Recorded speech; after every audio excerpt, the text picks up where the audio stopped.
내 사랑하는 형제들아 속지 말라는 것이에요. 온갖 좋은 은사와 온전한 선물이 다 위로부터 빛들의 아버지께로부터 내려오나니 그는 변함도 없으시고 회전하는 그림자도 없으시리라. 하나님은 어떤 분이신가? 정말 온갖 좋은 은사와 온전한 선물로 쏟아 부어주시는 분인데, 내가 주님께 집중하기만 하면, 내가 어떤 결핍의 땅에서 광야의 현실에서 있을지라도 하나님께 집중하기만 하면 각장 좋은 은사와 온전한 선물로 쏟아주시는 어떤 그 중보자가 이렇게 천국을 다녀왔대요.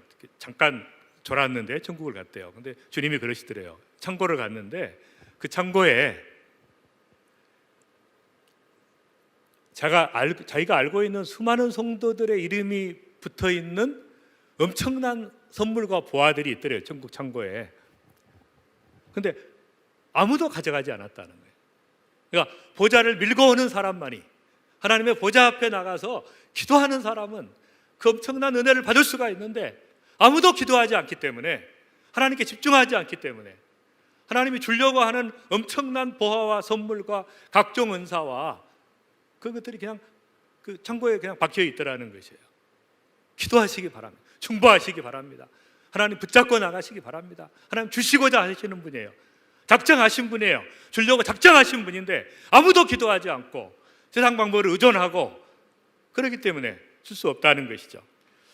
그 은혜를 제가 그 콜로라도 스프링스라는 도시에 제가 킹덤 드림 센터를 운영하고 있어요. 근데 왜 가게 됐냐면, 제가 2007년에 열정적으로 막 여러 가지 사역들을 하는데 하나님께서 갑자기 어떤 중보자를 통해서 말씀을 주셨는데, 이런 말씀을 주시는 거예요. 네가 많은 사역에 바쁘고 스트레스 받고 힘들게 사는데 나는 너의 많은 사역을 원하지 않는다. 나와 깊은 교제를 원한다. I don't want your many ministries, but I want to have a fellowship with you. 이런 그 말씀을 주신 거예요. 충격을 받았습니다. 제가 말하자면 사역이 중요한 것이 아니라 바로 하나님 앞에 나아가서 보좌 앞에 가서 하나님과의 친밀성을 유지하는, 이것이야말로 하나님의 역사를 이루는 길이라는 사실을 알고 이제 킹덤 드림 센터를 제가 설립하게 됐고요. 이 킹덤 드림이라고 하나님 나라의 꿈과 비전은, 저는 그 전까지는 마이 드림이 섞여 있었어요. 하나님 나라의 꿈과 제 비전이 섞여 있었는데 다 내려놓게 됐습니다. 그래서 이 킹덤 드림이라고 하는 무궁무진한 이 블루오션이죠. 경쟁이 없는 이런 것들을 이제 경험하게 너무 이제 감사드리고요. 이건 혹시 제가 이거 보여드리면 좋을 것 같은데, 그 미션 임파서블이라는 영화의 그 포스터입니다. 1, 2, 3, 4편. 이제 제가 이것을 보여드리는 이유는, 제가 한 12년 전에 시카고를 갔습니다. 어느 그 선교사들의 모임이었는데 한 선교사님이 간증을 하시는 거예요. 미국 분이었는데요. 이런 얘기를 하시는 거예요. 여러분, 크리스찬들은 큰 일을 하는 사람들이 아닙니다. 그러시는 거예요. 제가 이제 굉장히 좀 당황했습니다. 왜냐하면 우리는 이제 큰 일을 가지고 기도하고 막 그렇게 이제 믿음이라고 생각했었는데, 그분이 크리스찬은 큰 일을 하는 사람이 아닙니다. 세상 사람들이 큰 일을 합니다. 제일 큰 병원, 제일 큰 대학, 제일 큰 회사, 세상 사람들이 합니다. 근데 크리스찬들은 불가능한 일을 하는 사람들입니다. 그러는 게 제가 충격을 받았어요. 여러분 이제 별로 이렇게 반응이 없으시지만 충격을 받았어요. 불가능한 일을 하는 사람입니다. 하나님만이 할 수 있는 일을 하는 사람입니다. 그래서 이제 그때 제가 그 말씀이 생각이 났습니다. 겨자씨 한 알만큼만 너에게 믿음이 있어도 산을 여기에서 저기로 옮기라 하면 옮길 것이요 너희가 못할 일이 없으리라. 그러니까 우리가 할 수 있는 일은 뭐예요? 겨자씨 하늘에 믿음을 심는 것이죠. 근데 그걸 옮기시는 분은 누구예요? 산을 옮기시는 분은 하나님께서 하시는 거잖아요. 근데 우리가 힘든 게 뭐예요? 내가 산을 옮기려니까 힘들지.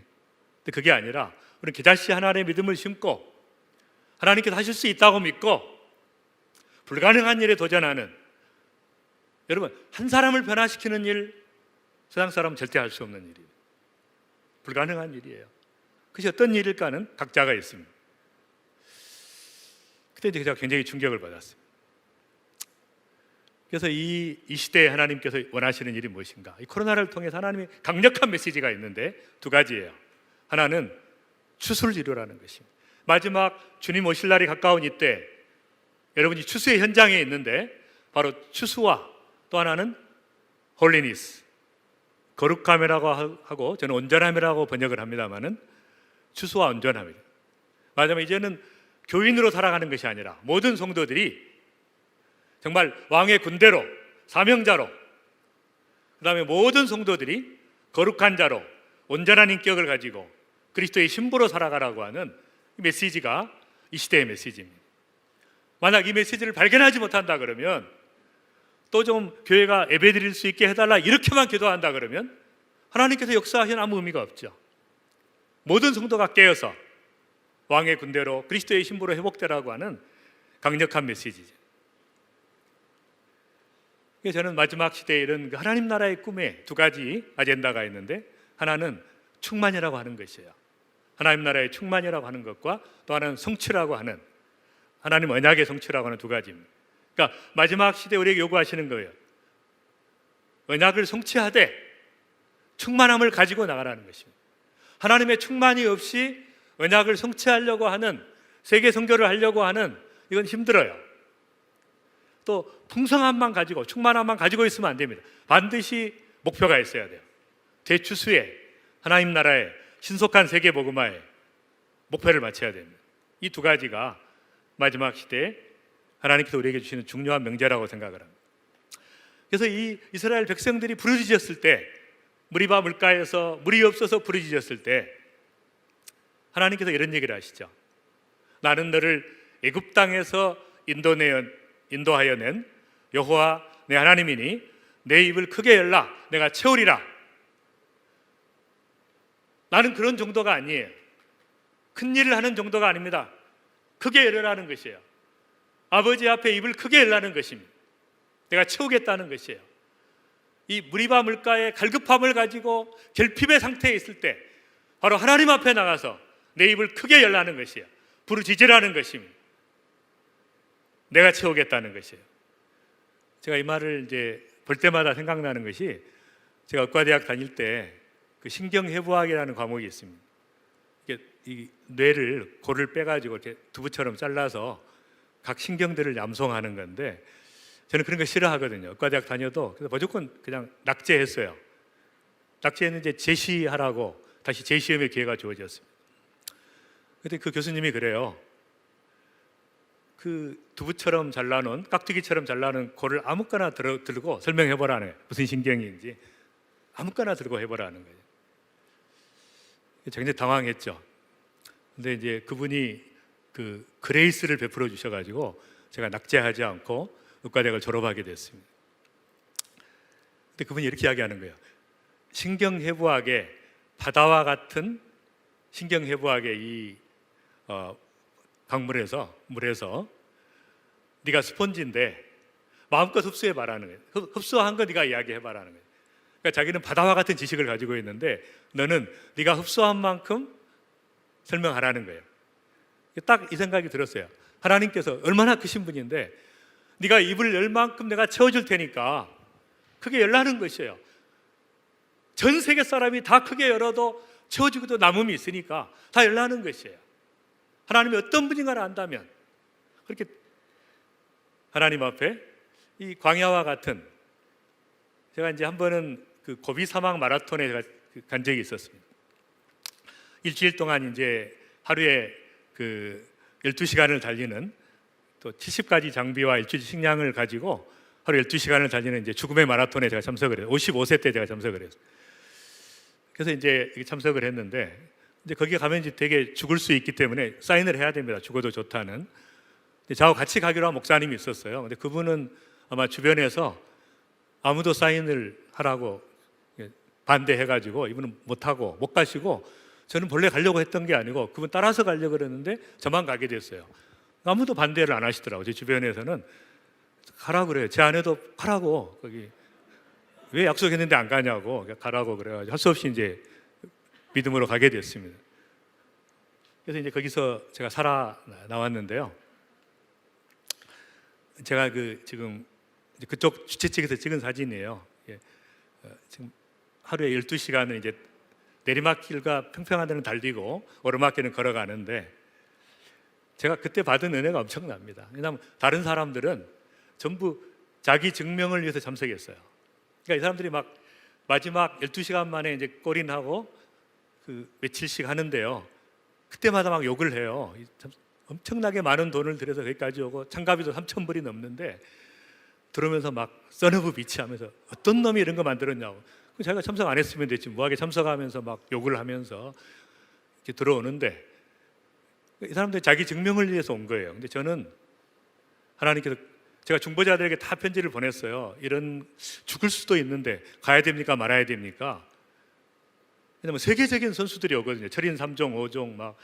근데 저는 그냥 평범한 사람이니까, 그랬더니 모든 중보자들이 전부 가라고, 이렇게 거기서 십자가의 죽음을 경험할 거니까 골고다의 언덕을 반드시 갔다 와야 된다, 이렇게 이제 해가지고 저는 할 수 없이 저는 그냥 가게 됐는데, 다른 분들은 전부 하나님의 자기 증명을 하기 위해서 갔고, 자기 존재의 증명을 위해서 갔는데, 저는 이제 하나님의 임재를 증명하기 위해서 가라고 하시는 거예요, 하나님께서. 그래서 제가 이제 그것을 다녀와서 쓴 책이 킹덤 레이스라는 귀장에서 나온 책입니다. 그것도 혹시 원하시는 분이 있으면 제가 보내드리도록 하겠습니다. 제가 그냥 원고를 보내드릴게요. 원고를. 어쨌든 그래서 이제 그 과정을 통해서 완전히 결핍의 땅이거든요. 거기는 뭐 모든 게 다 부족합니다. 제가 마지막 이제 날 꼴이 나면서 그런 기도를 했어요. 주여, 내 손을 잡고 뛰소서. 나는 연신 기도하며 내리달렸다. 시간은 계속 흘렀다. 5초 전, 4초 전, 3초 전, 2초 전, 그리고 1초 전에 체크 포인트를 통과하는 기적이 일어났다. 이 단체의 책임자인 메리는 내가 1초 전에 통과하자 막 인크레더블 그러면서 믿을 수 없다 말을 연발하면서 박수를 치고 환호했다. 왕이신 주님, 권능의 주님이 함께 꼬리나신, 막 그 책의 내용을 보시면 막 엄청납니다. 그 은혜가 쏟아지는 것이. 제가 이제 이 마지막 날 이런 글을 썼어요. 더위와의 전쟁에서 이기게 하신 주님을 찬양합니다. 낮에는 65도, 55도까지 올라가고 밤에는 영하 10도입니다. 그러니까 또 추위와의 전쟁이, 밤에는 아무것도 없어요. 천막 하나에 자야 되는데 온몸은 다 망가지고 한숨도 잠이 안 옵니다. 수십 군데가 다 망가졌기 때문에 거기 이제 추위와의 전쟁에서 이기게 하신 주님을 찬양합니다. 목마름과의 전투에서 이기게 하신 주님을 찬양합니다. 배고픔과의 전투에서 이기게 하신 주님을 찬양합니다. 잠과의 전투에서, 제가 하루에 5분, 10분 잤거든요. 통증 때문에 잠이 안 오니까, 또 추위 때문에 잠이 안 오고, 이기게 하신 주님을 찬양합니다. 배낭 무게와의 전투에서 이기게 하신 주님을 찬양합니다. 끝없는 통증이죠. 통증과의 전투에서 이기게 하신 주님을 찬양합니다. 조급증과의 전투에서 이기게 하신 주님을 찬양합니다. 이 모든 영역에서 승리할 수 있는 일체의 비결을 배우게 하신 주님을 찬양합니다. 이번 레이스의 가장 험한 코스를 은혜로 통과하게 하시고 강력한 기름 부으심을 체험케 하신 주님, 이제 더 바랄 것이 없습니다. 내장이 넘치나이다. 그래서 이 고백을 이제 하게 됐습니다. 그래서 가장 엄청난 결핍의 땅에서 이 쏟아지는 하나님의 은혜, 그것을 이제 제가 경험했기 때문에, 그래서 이 광야는 쾌락과 안락한 환경이 박탈당하는 것이에요. 아주 단순해집니다. 두 번째는 무방비로 재난을 당할 수 있는 곳이에요. 안전을 보장할 수 없는 곳입니다. 세 번째로 고독한 곳이에요. 대인관계 위로가 없는 것입니다. 다른 유혹과 시험의 장소고 죄가 드러나는 것이고 보는 사람이 없는, 또 수동적인 삶의 현장이고 주도적 삶이 불가능한 것이고 이끌림을 받는 삶이죠. 그것이 광야의 삶인데, 그 광야의 삶에서 이 최악의 상황에서 하나님께서 역사하시는 기회라는 것입니다. 그러니까 저는 최악의 상황에서 최상의 하나님을 만난 사람은 최고의 인생을 산다. 생수의 강이 터지는 역사가 일어난다. Man's extremity is an opportunity of God. 극한적인 상황에 있을 때 하나님께서 일하신다는 것입니다. 바로 거기서 생수의 강이 터지는 경험을 했습니다. 잘 아시는 대로 이 사울이 다윗을 잡아 죽이려고 하는 이 엔게디 골짜기의 굴 속에 있을 때 풍전등화 같은 상황에서 다윗이 어떻게 고백했습니까? 하나님이여 내 마음이 확정되었고 내 마음이 확정되었사오니 나는 노래하고 내가 찬송하리이다. 내 영광아 깰지어다. 비파와 수구마 깰지어다. 내가 새벽을 깨우리로다. 주여 내가 만민 중에 주께 감사하며 무사람 중에 주를 찬송하리이다. 그러니까 가장 극한적인 상황에서 뭐예요? 하나님 앞에 결단할 수 있는, 결단하고 확정할 수 있는 그런 은혜가 있었고, 바로 그 극한적인 상황, 나를 잡아 죽이려고 하는 그 상황에서 바로 하나님 앞에 감사하고 찬양하는 역사가 있어요. 여러분, 이 절대 감사합니다. 절대 찬송이에요. 보통 때는 나올 수 없는 찬송입니다. 하나님께서 하시는 만민 중에 그 절박한 상황에서 하나님 앞에 감사하며 찬양하며 달려가는 엄청난 하나님의 은혜가 쏟아진 것이죠. 그래서 이런 그 광야의 현장에서 이 다윗은 하나님이 어떤 분인가를 경배하는 걸 배웠어요. 하나님과의 깊은 교제가 가능했습니다. 하나님을 이용했던 삶이 아니라 이제는 하나님이 하시는 일 속으로 들어가는 삶이 가능했던 것이고, 두 번째, 하나님의 아름다움과 광대하심과 거룩하심을 재발견하는 영적 회복의 장소고 하늘이 열리는 장소였습니다. 세 번째는 자연과 우주 만물에 대한 재발견, 경이로움을, 주의 영광은 온 세계에 높이 들린다고 하는 하나님의 창조의 경이로움을 발견하는 것이었고, 소망이 강해지는 것이, 비전이 깊어지는 것이었고, 시온성을 바라보는 나그네 길에 하나님 나라의 소망을 가지고 순례자의 노래를 불렀던 다윗. 마지막으로 자아 정체성이 회복되는, 내면이 치유되고 결단할 수 있는 그런 시기가 됐기 때문에 이 광야의 삶이라고 하는 것은 엄청난 하나님의 충만을 이루어가는, 말하자면 개인이 충만한, 하나님께서 우리에게 주시는 말씀과 성령이 충만하고 성령과 지혜가 충만하고 믿음이 충만하는 개인적인 충만을 경험할 뿐 아니라 자기와 같이 있었던 이 공동체, 아둘람 공동체, 시글락 공동체, 그 멤버들과의 엄청난 하나님의 공동체적 충만을 경험했던, 성도와 함께 지식에 넘치는 그리스도의 사랑을 알고 하나님의 모든 충만하신 것으로 충만하는, 교회는 교회 몸이니 교회 안에서 만물을 충만케 하시는 이의 충만. 여러분, 개인의 충만과 가족끼리 모여서 예배할 때의 충만과 온 성도들이 모여서 예배할 때의 충만은 다른 것이죠. 충만이라고 하는 것은 내가 넓히면 넓힐수록, 그릇을 넓힐수록 임하는 것입니다. 연합이 될 때, 온 교회가 연합이 될 때 엄청난 하나님의 충만이 임하는 거예요. 그러니까 모든 결핍이라고 하는 것은 결국은 하나님께서 충만하기 위한 전제 조건이에요. 결핍에 대해서 생각을 달리 해야 됩니다. 수많은 결핍에 느낄 때마다 하나님 내게 충만하게 해주십시오. 성령으로 충만하게 하시고, 믿음으로 충만하게 하시고, 하나님의 지혜로 충만하게 하시고, 하나님의 사랑으로 충만하게 해달라고, 충만을 위해 기도하는 은혜가 여러분들에게 있기를 바랍니다.